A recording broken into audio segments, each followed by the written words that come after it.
Welcome back, everyone. Open Line. Stacy Rector is here with Tennesseans for Alternatives to the Death Penalty. We're talking about the death penalty, less than 24 hours now from when Stephen Michael West is scheduled to be executed here in Tennessee. Let's go to Reverend Fuzz. Reverend Fuzz, hello. Hey, thank you. Are you there? Yes, sir. Go right ahead. Okay. Thank you. You know, hey, Ben, on Star Trek, you know, that Star Trek series, there is no death penalty. And, you know, and all those kind of future things, a death penalty. And so I just recently come to the conclusion that it's a barbaric thought. It's a civilization that does something that's kind of barbaric. And we're not thinking about a compassion towards people who do wrong, that they are broken people.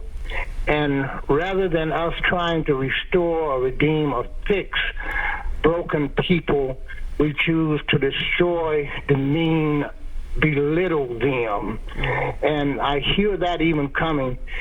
I learned on this show, I heard, and this was heavy, you talked about abortion and people were against abortion. Yeah, I'm for all life sacred. But for abortion and for capital punishment, I don't see much difference, because it's advocating to take life, to take human life. And it's so wonderful feeling. I'm through at my church. I fuss at the people for killing the flies. I said, the little flies are lost. Help them to get where they're going. Don't kill the flies. And we're killing people who are broken. The things that these people are doing. I know people right now who are a danger to the society, but I can't get any help for him.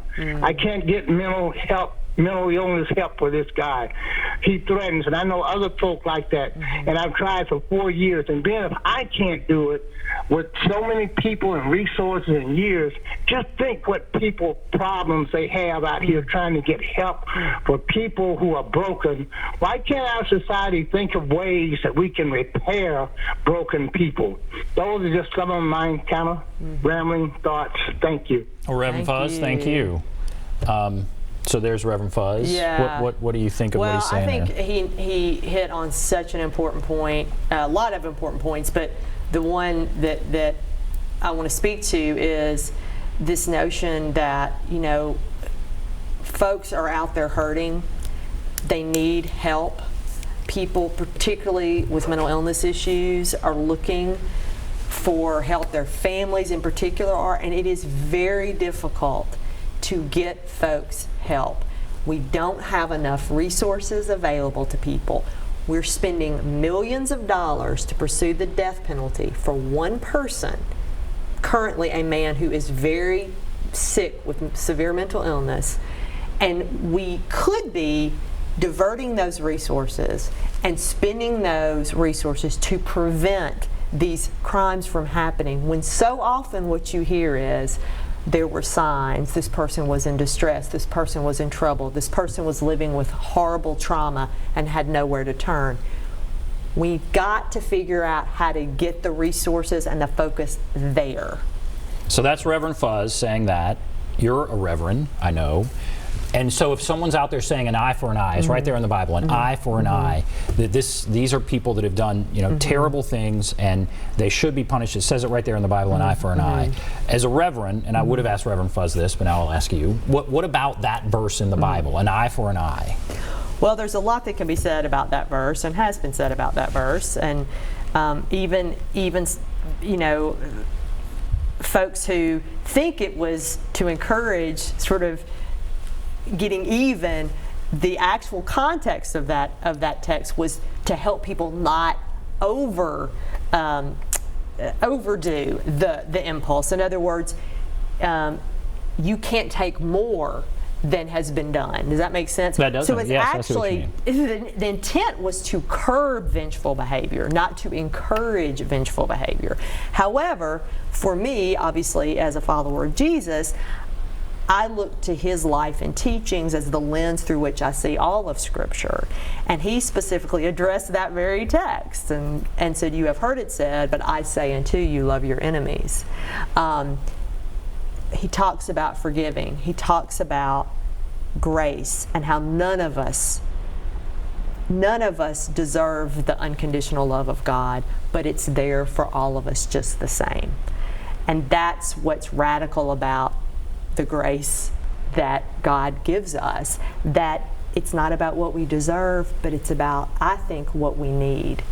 And in keeping with that understanding, and the fact that Jesus himself was executed and forgave as he was dying, I believe that the death penalty is simply inconsistent with that teaching and that life that we see in him. Okay, thank you. All right, let's go to Ed. Hello, Ed. Yes. Go right ahead. What's on your mind? Well, what's on my mind is that no nation in the European Union has the death penalty. And my concern is that in Tennessee, we have people who have committed 6 murders, and they did not receive the death penalty. And there's no question that the death penalty system in Tennessee is very arbitrary, and we need to abolish the death penalty as Governor Frank Clement proposed to do in 1965. Unfortunately, he came within 1 vote in the House of Representatives of abolishing the death penalty, and hopefully we will recognize that Governor Clement was the proper person to abolish the death penalty.